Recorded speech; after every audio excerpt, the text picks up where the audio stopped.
પીડી મેરા આવે, પ્લાસ્ટિકની થેલી લઈને આવે, અરે ફોન બંધ બાજુ પર એ કર દો કરે, આમ બધું આમ સન્નાટો જાણે શું એ કરશે ને પછી શરૂ કરે ઘાસલેટ જેવી વાત.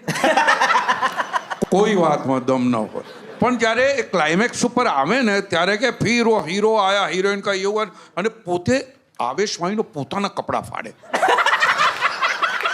હકીકતમાં એટલે આ ફાઇટ થઈ છે ને બાપો ગુસ્સે થયો જ હવે તો ઘમાસાણ યુદ્ધ થઈને એમાં પોતાના કપડાં ફાડે.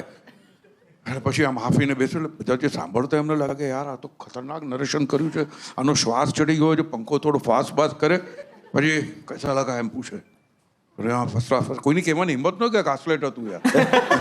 પછી શાંતિથી કે અરે ઉમેશજી अपना आदमी भेजिए नो, गाड़ी में मेरा कुर्ता पड़ा है वो लेके आए. એટલે કુર્તો લઈને જ આવ્યો હોય બીજો.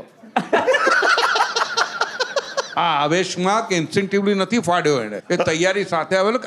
વાર્તામાં ન ફાડી શકો તો કુર્તો ફાડીને એને ઇમ્પ્રેસ કર્યા.